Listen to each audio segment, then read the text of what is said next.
аудиокитоб дар Азия Плюс. қироаткунанда Субҳон Ҷалилов. Юнус Юсуфӣ, Киштии Нӯҳ, роман. идома. он рӯз аммо нахчири зебо дунболи нидои шодони шаҳид ва нигоҳи шигифтзадаи Меҳрафрӯзи Ораз пиндор вазифаро адо карда буд, ки ҳамон бо тамкину ғурур аз фарози санг поин шуд, аз соҳили чашмаву канори дарахт гузашт ва андак пас дар бурсистони хушбӯву бағали зар нопайдо гашт. он ду тан афсун шуда буданд, ки то дер чашм аз бурсзор наканда хомӯш истоданд. баъд ҳамон гуна беҳарфу иҷоб боғро гаштанд, назди ғут омаданд, ба шикоф нигаристанд ва ҳадафи ин ҷо расиданашон бурси садсоларо буридан, новсохтан нию ҳамин гаштану дидани беҳуда буд, магар ки бозпас сарнишеб сӯи рӯсто рафтанд. Меҳрафрӯзи Ораз ин бор рӯзе ба боғ омад, ки нори нард бар курсии раиси фаркат нишаст. нор, ки шахси аввал будан дар рӯсторо беҳ аз шахси дуюм будан дар кишвар медонист, дар ин роҳ аз зери 100 риш гузашт ва ниҳоят даст ба домани орзуяш зад. рӯзи бар курсии мансаб нишастани нор, аммо Меҳрафрӯзи Ораз чоштгоҳ то чашмаву сангу дарахт омад ва пай бурд, ки ин ҷо рухдоди гӯшношунид сар задааст. ҳавову фазои шодизову ороми ҳазорсола олудаву вазнин гаштааст. назму низоми устувору побарҷои осмон дарз овардааст ва занандатару газандатар аз ин ҳама сангу дарахт парешону ғамзадаанд. фарру шукӯҳашон нест. навасоне, ки Меҳрафрӯзи Ораз ҳар боре ба онҳо расидан дар меёфт, ҳис намешавад. пиндор инон балои ногаҳониро пушти сар кардаву дарди ҷонсӯзашро нав дарёфт карда буданд, ки садои оби чашма ба гӯшаш боре чунони мӯяву гоҳе монанд ба мунга меомад. ин ҳамон соат буд, ки Меҳрафрӯзи Ораз дар танаи сангу дарахт шаклҳои ҳандасиву канораш рақамҳоро дид. рӯи реги соҳили чашма, аммо пайи пои кабкҳо ва зери хомаҳо ҷои хокмолакашонро надид ва низ садои хонданашонро нашунид. ва он дам, ки нигоҳаш ба нигоҳи ғамзадаву имдодхоҳи чашмаву сангу дарахт расид ва нохоста намои фоҷиаи бузург пеши чашмаш пайдо гардид, наздик буд дилаш зери бори яъсу наумедӣ мекафид. барои ҳамин хашмиву шитобзада пас гашт. касеву чизеро надида аз кӯчаҳои рӯсто гузашт, то пушти дари синфхонаи шодони шаҳид расид ва танҳо ин дам дастаи каландро дар кафаш дид.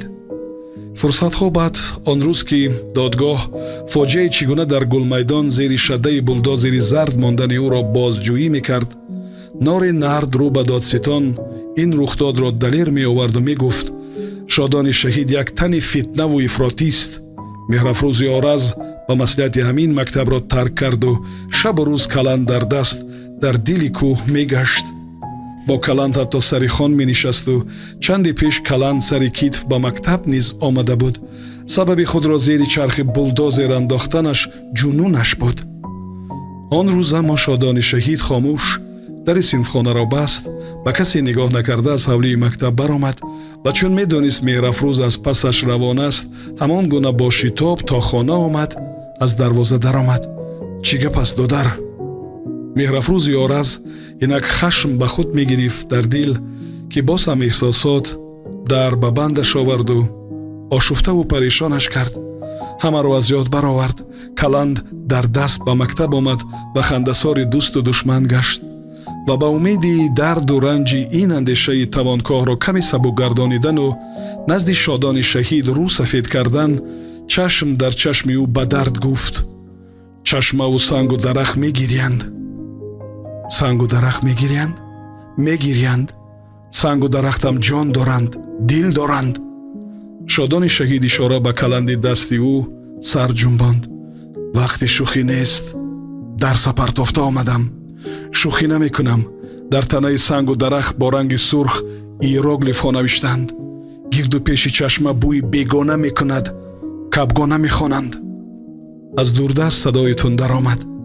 шодони шаҳид аз дарвозахона баромад ба осмон нигарист ва гӯё он ҷо ҳарфи дар корро диду хонд, ки осуда дастҳо ба пушт чилик. пас омад ва гила кард: ту додар аз мактаб кандиву аз зиндагӣ қафо мондӣ. Нори нард имрӯз раиси ҷамоа шуд. вай ҳамроҳи хитоиҳо дар сои яланг кони тилло мекушояд. навиштаи тани сангу дарахт ишора бар он аст, ки роҳи аз кандован то яланг аз он ҷо мегузарад. меҳрафрӯзи Оразро тапиши дил тезу кафи дастҳо тар гашт.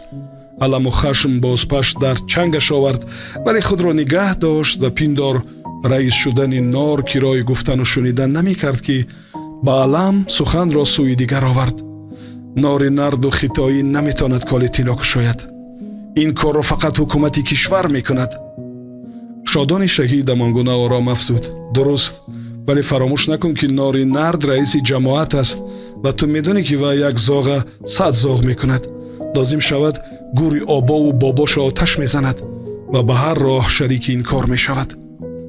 масъала аммо аз ин гуна буд, ки ҳанӯз 2 сол пеш Ли Вон дунболи қиссаи Нор аз боби кори заминшиносони шӯравиву захираи бемонанди тиллосанг дар сои яланг собиқ раиси ноҳияро, ки узви шӯрои мудирияти корхонаи заршӯӣ буд, ба гап дароварду ба пойтахт бурд.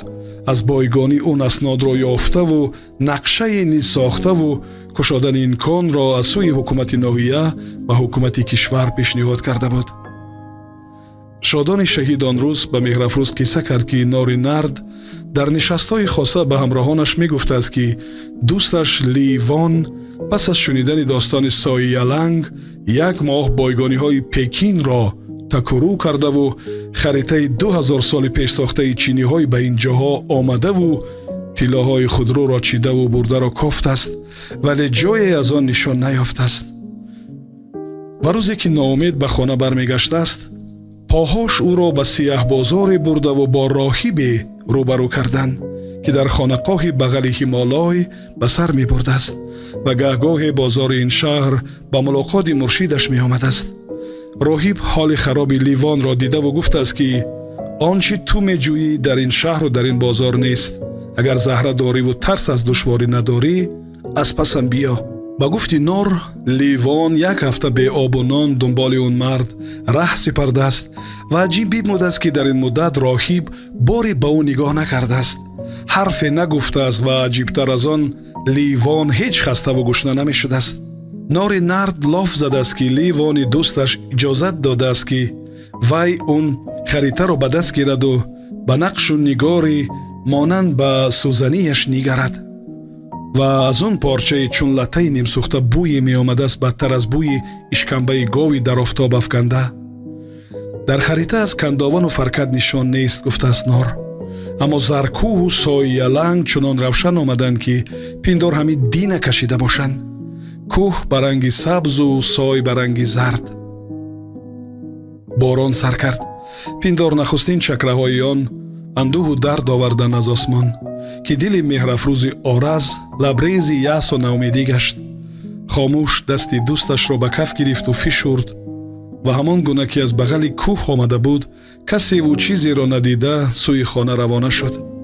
ва пеш аз он, ки дарвозаро кушояду дарояд, нохоста нигаҳ ба сӯи гулмайдон кард ва як нигаҳ дид аз сарто миёни зарро тумани ғафз гирифта буд. ҷойгоҳи чашмаву сангу дарахт пайдо набуд ва дар ин чашмандоз шигифтангез он буд, ки меғ аз канор то канори камари кӯҳ ба гунае хати рост кашида буд, ки ҳатто дар сои сойчаву баланду пастиҳо наменишасту каҷ намешуд.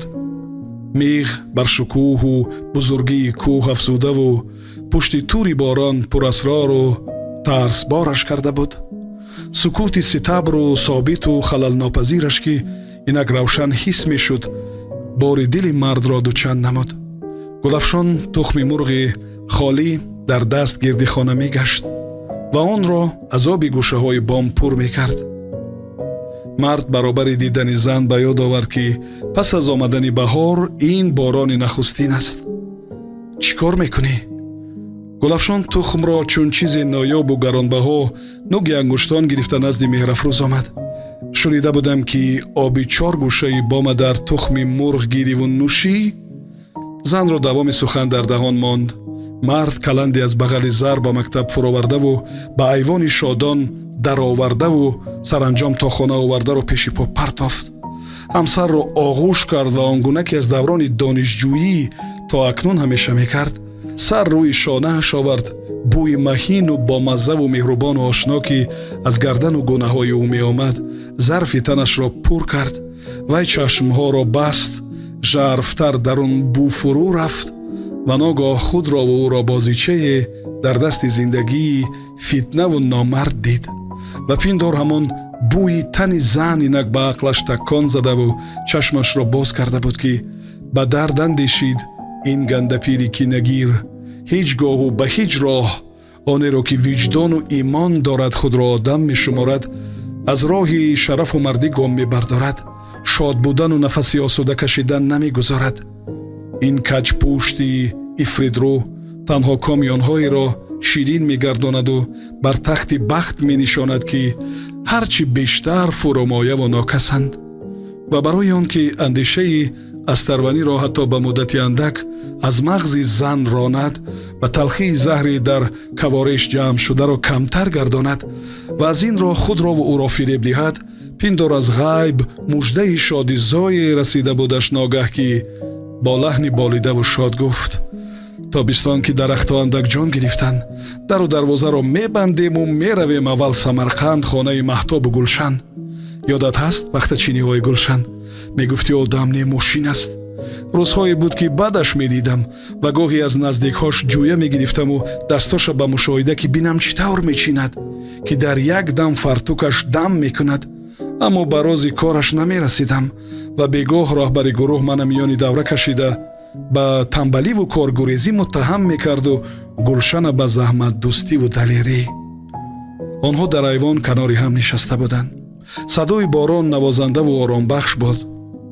гулафшон ба пазмонии яъсангез гуфт: гулшан гоҳе эътироз мекард ки маълими муҳтарам, ман дар миёни пахтазор калон шудам, меҳрафрӯз дар домани кӯҳ. баъд оҳиста ба ман мегуфт: дар ҷоҳои мо пахта нест. меҳрафрӯзро чеҳра равшан гашт, табассум даври лабаш нишаст. рӯзи дигар роҳбари гурӯҳ аз саривоти пахтазор номама гирифта фарёд мезад ки ман расидам. мегуфт: агар имрӯз аз 40 кило камчинӣ аз институт меравӣ. маҳмадамину Гулшан мусобиқа мекарданд. ин корашон хушам намеомад. чанде онҳо зиёд мечинданд, ту зиёдтар гап мешунидӣ. маҳмадамин як гап дошт: агар намаки хоҷамумина мардуми олам то рӯзи қиёмат хӯранд, аз 100 як ҳиссаша намехӯранд. таърихи пайдо шуданашам мегуфт: гӯё миллионҳо сол пеш унҷо шӯркӯле будасту ногоҳ заминларзаи сахт таги кӯла ба осмон баровардаву кӯҳ сохтааст. аҷиб ки кӯҳи намак ҳама пӯшида бо дарахту гулу гиёҳ ҳаст, мегуфт вай. аз ғорҳои бешумораш дарёву чашмаҳо мешорад ва агар одам натарсида дар ғоре дарояд, тамоми дардҳои танаш шифо меёбад. аз Самарқанд восе мегузарем, маҳмадамина мебинем, хоҷамумин меравем. ин ҷо Гулафшон сар бардошта ба чашми меҳрафрӯз нигарист. ин дарда фақат марг метавонад дафъ кунад. сомиёни азиз, шумо пораеро аз романи нависанда Юнус Юсуфӣ бо номи Киштии Нӯҳ шунидед. идома дар гуфтори дигар садо медиҳад. аудиокитоб дар Азия Плюс. қироаткунанда Субҳон Ҷалилов.